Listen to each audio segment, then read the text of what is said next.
YS Sharmila Congress లో చేరడంపై YCP ప్రధాన కార్యదర్శి సజ్జల రామకృష్ణారెడ్డి హాట్ కామెంట్స్ చేశారు. షర్మిల కాంగ్రెస్ లో చేరడం వెనుక చంద్రబాబు కుట్ర ఉందన్నారు. ఆమె ఎక్కడి నుంచైనా ప్రాతినిధ్యం వహించవచ్చని, షర్మిలతో వైసీపీకి వచ్చే నష్టం ఏది ఉండబోదని తెలిపారు. రానున్న రోజుల్లో ఇలాంటి కుట్రలు చాలా ఉంటాయన్నారు సజ్జల.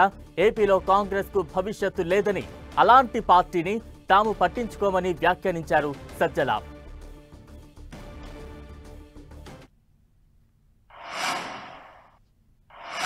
అసలు కాంగ్రెస్ పార్టీ లాస్ట్ ఎలక్షన్స్ ఎన్ని వచ్చినాయి నాకు తెలిసి అయితే 100 కంటే తక్కువ వచ్చాయి ఓట్లు స్టేట్లో.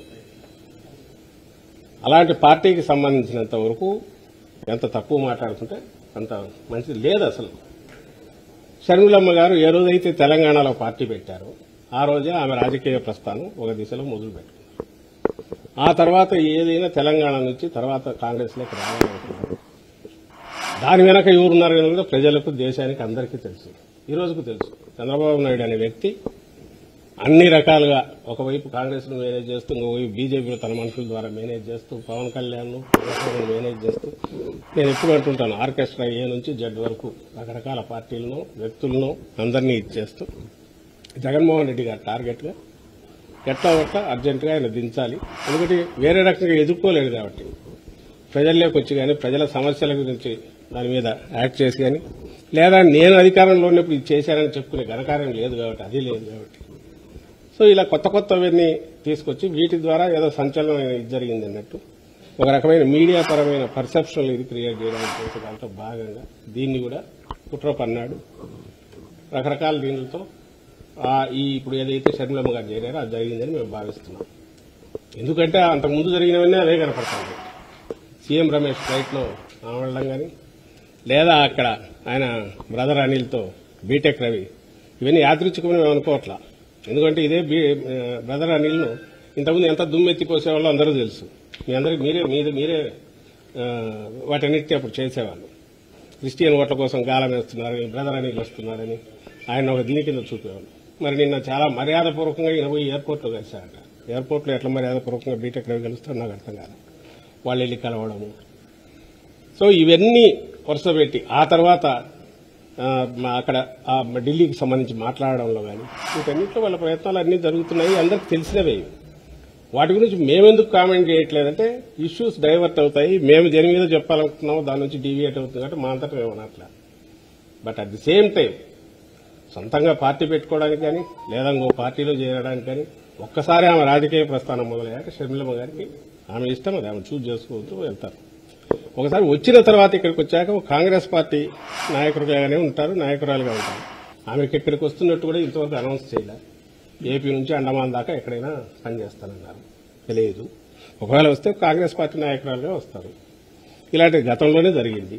మా పార్టీ పుట్టినప్పుడే ఫస్ట్ బై ఎలక్షన్లోనే వివేకానంద రెడ్డి గారిని ఆ రోజు కాంగ్రెస్ దీంట్లోకి ఇది పెట్టుకుని, ఆ రోజు తెలుగుదేశం కాంగ్రెస్ కలిసే కడపలో జగన్మోహన్ రెడ్డి గారిని మా పార్టీని మొగ్గలోనే ఉంచాలని ట్రై చేశారు. ఆయన రాజశేఖర రెడ్డి గారికి స్వయానా తమ్ముడు. సో మరి ఆ రోజు అదే కాంగ్రెస్ పార్టీ నుంచి ఆయన ఉన్నాడు, తర్వాత మంత్రిగా కూడా ఉన్నాడు. ఏమైంది ఆఖరకు? ఆ రోజే అప్పుడు అధికారంలో కాంగ్రెస్ ఉంది, ప్రధాన ప్రతిపక్షం తెలుగుదేశం పార్టీ, మాదేమో అప్పుడే పుట్టిన వైఎస్ఆర్సీపీ అప్పుడే పుట్టిన పార్టీ. ఫ్యాన్ గుర్తు తెచ్చుకునే వేరే ఎలక్షన్లోకి వెళ్ళాం. రిజల్ట్ ఎందుకు చూశారు. ఈరోజు అసలు కాంగ్రెస్ పార్టీ లేదు. మీరు దాని గురించి మమ్మల్ని అడగడం, దానికి మేము సమాధానం ఏమి ఇవ్వగలం? దీంట్లో ఏదైనా కనపడితే చంద్రబాబు కుట్రకోణం కనిపిస్తుంది. ఆ రోజు నుంచి రాజశేఖర రెడ్డి గారి మరణం మీదే డౌట్స్ ఉన్నాయి కాంగ్రెస్ దానికి సంబంధించి. దాని తర్వాత వచ్చిన పరిణామాలలో జగన్మోహన్ రెడ్డి గారి మీద పెట్టిన తప్పుడు కేసుల్లో కానీ ఇటు టీడీపీ కాంగ్రెస్ కలిసే చేశాయి. ఇక అక్కడి నుంచి ఆ జర్నీలో కాంగ్రెస్తో ఎప్పుడు ఈయన తెర వెనుకో ఏదో ఒక రకంగా అయితే కాంటాక్ట్లో ఉంటున్నాడు. ఇప్పుడు కొత్తగా దానికి మళ్లీ ఇంత జీవం పోసి జగన్మోహన్ రెడ్డి గారికి దుమ్ము ఎత్తిపోయించడం ఎట్లా, లేదా ఏదైనా ఓటు ఏదైనా ఉంటే కొంచెం లాగ్గలమా అనే ఒక దింపుడు కళ్ళ ఆశతో ఈ రోజు ఈ ప్రయత్నాలు చేస్తున్నారు. ఖచ్చితంగా మొత్తం దాన్ని ఫెసిలిటేట్ చేసే దాంట్లో అది ఏ రకంగా డైరెక్ట్ వచ్చిందో కానీ మొత్తం మీద వచ్చి ఇట్లా జరిగితే ఆయన తనకేం కావాలనేది అందరి ద్వారా చేయించడానికి చేసే ప్రయత్నాల్లో అందులో తాజాగా ఇది కొత్తది. ఇప్పుడు జరిగింది కాంగ్రెస్లో షర్మిలమ్మ గారి ప్రవేశం కానీ ఇప్పుడు జరగబోయే డ్రామా కూడా. ఆయనకు కావాల్సింది ఏంటి? స్టేట్ డెవలప్మెంట్ కానీ, స్టేట్లో జరుగుతున్న పరిణామాలు కానీ, 14-19 మధ్య ఏం జరిగింది, ఇప్పుడు జరుగుతున్న అభివృద్ధి కార్యక్రమాలు, సంక్షేమ కార్యక్రమాల మీద కానీ చర్చ జరగకూడదు. రైట్. మొత్తంగా వైఎస్ షర్మిల కాంగ్రెస్ లో చేరికపై సజ్జల రామకృష్ణారెడ్డి హాట్ కామెంట్స్ చేశారు. తాజా అప్డేట్స్ అందించేందుకు మా ప్రతినిధి జయరాజ్ సిద్ధంగా ఉన్నారు. జయరాజ్, ఏ రకంగా అర్థం చేసుకోవాలి ఈ చేరిక వెనుక చంద్రబాబు కుట్ర దాగి ఉంది అంటూ కూడా సజ్జల చేసిన కామెంట్స్ ఏ రకంగా అర్థం చేసుకోవాలి? బలరాం, వైఎస్ షర్మిల కాంగ్రెస్ లో చేరటం రేపో మాపో ఆంధ్రప్రదేశ్ రాజకీయాలకు ప్రవేశిస్తారనేటటువంటి ప్రచారం జరుగుతున్న నేపథ్యంలో ప్రభుత్వ సలహాదారు సజ్జల రామకృష్ణారెడ్డి కొద్దిసేపటి క్రితమే చాలా సంచలనమైన ఆరోపణలు కాంగ్రెస్ పార్టీ పైన చేశారు. అసలు మొత్తం వైఎస్ రాజశేఖర రెడ్డి మరణానికి సంబంధించి కూడా కాంగ్రెస్ పైన అనేక అనుమానాలు ఉన్నాయనేటటువంటి ఒక సంచలనమైన ఆరోపణలు చేశారు సజ్జల రామకృష్ణారెడ్డి. దీంతో ఆ వైఎస్ మృతి చెందటం వెనక కాంగ్రెస్ హస్తం ఉంది అనేటటువంటి అంశాన్ని మరొకసారి తెర మీదకు తీసుకొచ్చారు. ఆయన మృతి పట్ల అనేక అనుమానాలు ఉన్నాయనేటటువంటి అంశాన్ని మరొకసారి తీసుకొచ్చారు. అదేవిధంగా వైఎస్ఆర్ సిపిని ఎదగకుండా చేయడం కోసం అనేక రకాలైన ప్రయత్నాలు చేస్తున్నారు. దీని వెనక అనేక మంది ఉన్నారు. వాళ్ళు చంద్రబాబు నాయుడు కూడా ఒకరు.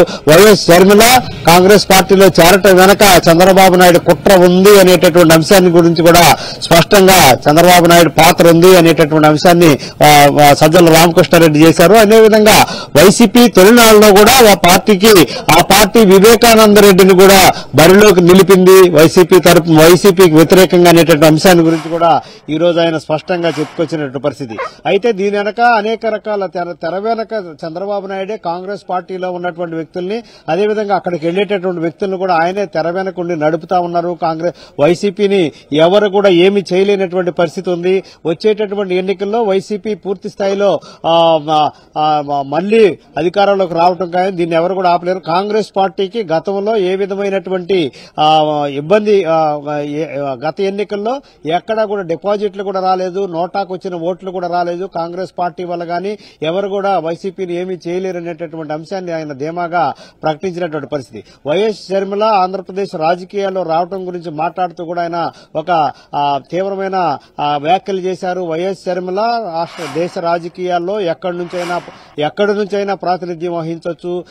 అసలు కాంగ్రెస్ పార్టీ ఉనికి కోల్పోయినట్టు ఆంధ్రప్రదేశ్ లో ఎవరు కూడా ఏమి చేయలేనటువంటి పరిస్థితి ఉంది. కాబట్టి కాంగ్రెస్ పార్టీని ఎవరు ఏమీ చేయలేరు, ఎవరు వచ్చినా సరే అనేటువంటి అంశం గురించి కూడా సజ్జల రామకృష్ణారెడ్డి స్పష్టంగా పేర్కొన్నారు. అదేవిధంగా షర్మిల చేరటం వెనక కూడా ఎవరున్నారు అనే అంశాన్ని గురించి కూడా ఇప్పుడు వరకు దాని గురించి మాట్లాడని సజ్జల రామకృష్ణారెడ్డి చంద్రబాబు నాయుడు పాత్ర, చంద్రబాబు నాయుడు కుట్ర దీని వెనక ఉంది అనేటటువంటి అంశం గురించి కూడా చెప్పారు. అదేవిధంగా షర్మిల గురించే కాకుండా షర్మిల భర్త బ్రదర్ అనిల్ గురించి కూడా సజ్జల రామకృష్ణారెడ్డి ఈ రోజు మాట్లాడారు. బ్రదర్ అనిల్ కి గతంలో తెలుగుదేశం పార్టీ నాయకులు చాలా రకాలుగా అవమానించారు. ఆయన క్రిస్టియన్ అంశానికి గురించి కూడా ఆయన మత ప్రచారాన్ని చేస్తున్నారనే అంశం గురించి కూడా గతంలో అనేక రకాలైనటువంటి అవాండాలని బ్రదర్ అనిల్ పైన వేశారు. ఇప్పుడు అదే అనిల్ తో ఇప్పుడు ఫోటోలు దిగుతున్నారు, పక్కపక్కన ఉంటున్నారు, ఎయిర్పోర్ట్ లో కలుస్తున్నారు, ఒకే ఫ్లైట్ లో ప్రయాణాలు చేస్తున్నారనే అంశం గురించి కూడా సజ్జల రామకృష్ణారెడ్డి ఇటు కాంగ్రెస్ పార్టీ పైన పూర్తి స్థాయిలో వ్యాఖ్యలు ఈ రోజు రాజకీయ ప్రాధాన్యాన్ని సంతరించుకున్నాయి. Balaram. Right, thank you Jayaraj.